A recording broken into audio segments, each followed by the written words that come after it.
This video is only for education purpose. Investment से पहले financial adviser से ज़रूर एडवाइस लेनी चाहिए। तो मार्केट में 9 नई म्यूचुअल फंड आने वाले हैं, तो क्या ये निवेश के अवसर आप लोगों के लिए रहने वाले हैं? तो हर एक म्यूचुअल फ़ंड के बारे में जानेंगे।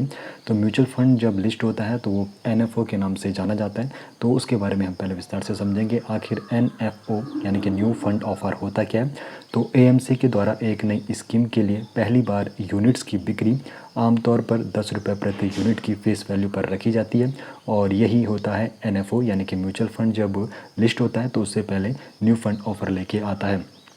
तो इसको और आसानी से समझाऊं तो जिस प्रकार आप लोग शेयर मार्केट में जब कोई कंपनी है पहली बार लिस्ट होती है तो वो अपना आईपीओ लेके आती है, उसी प्रकार म्यूचुअल फंड में जो कंपनियां रहती है यानी कि एसेट मैनेजमेंट जो कंपनी है वो एनएफओ लेके आती है, जहां पर यूनिट्स की पहली बार बिक्री होती है।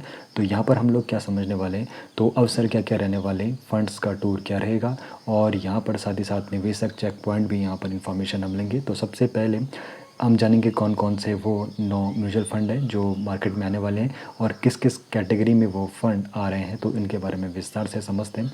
तो यहाँ पर विस्तार में समझने से पहले आपको बताना चाहता हूँ, सबसे पहले जो यहाँ पर इक्विटी स्कीम है उस पर हम बात करेंगे। तो इक्विटी स्कीम में जो सबसे पहला म्यूचुअल फंड है जो equity large and mid cap है वो है कोटक निफ्टी का 200 मोमेंटम 30 ईटीएफ, जहाँ पर शुरुआती निवेश 5,000 से शुरू हो जाएगा, जहाँ पर एक मुश्त आप लोगों को निवेश करना होगा। 22 सितंबर से 6 अक्टूबर 2025 तक आप लोग इस एनएफओ में निवेश कर सकते हो।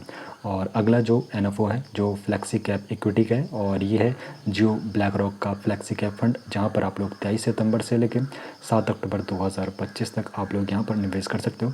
और इसकी सबसे बड़ी जो खासियत है, यहाँ पर आप लोग 500 रुपये से भी निवेश कर सकते हो। 500 रुपये की आप लोग एसआईपी यहाँ पर कर सकते हो। बाकी डेट का आपको विशेष ध्यान रखना है क्योंकि जो एनएफओ है उसकी एक यहाँ पर डेट रखी गई है।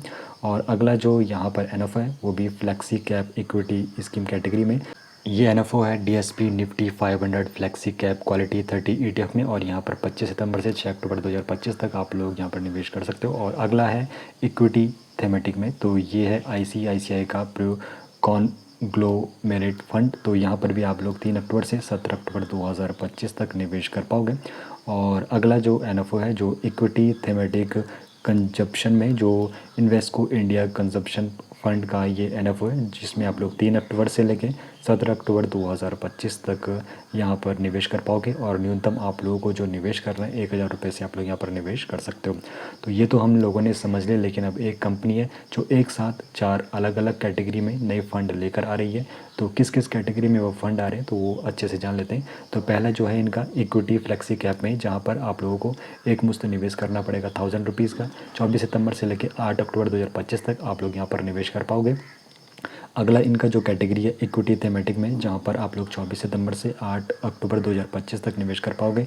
यहाँ पर जो इसका बेंचमार्क रहेगा निफ्टी 500 का सरिया TRI, यहाँ पर ये बेंचमार्क रहेगा इक्विटी थेमेटिक का। और कंपनी के बारे में आपको बताऊं तो हाइब्रिड स्कीम में भी ये खास रहने वाली है। तो जो कंपनी है जो यहाँ पर 4 कैटेगरी में लेके आ रही है द वेल्थ कंपनी फंड, तो इसका हाइब्रिड आर्बिट्रेज में यहाँ पर जो यहाँ पे एनएफओ की जो तारीख है 24 सितंबर से 8 अक्टूबर 2025 तक निवेश कर पाओगे। और यहाँ पर भी आप लोग एक मुश्त जो यहाँ पर निवेश कर सकते हो 1000 रुपीज़ का कर सकते हो। बाकी आपको बता दो द वेल्थ कंपनी की तरफ से एक डेट स्कीम भी आ रही है, जिसमें यहाँ पर जो क्राइटेरिया ये कैटेगरी आएगी डेट लिक्विड फंड की, और यहाँ पर जो एनएफओ की तारीख है 24 सितंबर से 8 अक्टूबर 2025 तक निवेश कर पाओगे। और यहाँ पर न्यूनतम आप लोगों को यहाँ पर जो एक मुश्त राशि है 1000 रुपीज़ निवेश करनी पड़ेगी। बाकी डेट वाली जो स्कीम है इसमें एग्जिट लोड स्ट्रक्चर आप लोग इस प्रकार देख सकते हो।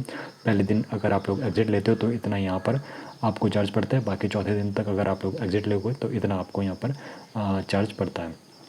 बाकी आप लोगों ने ये स्कीम के बारे में तो जान लिया है कौन कौन से नए एनएफओ आ रहे हैं। अब यहाँ पर निवेशक के पॉइंट ऑफ व्यू से समझेंगे निवेश से पहले आप लोगों को किन किन चीज़ों पर विचार करना चाहिए, और इन चीज़ों पर ज़रूर आप लोगों को विचार करना चाहिए निवेश से पहले।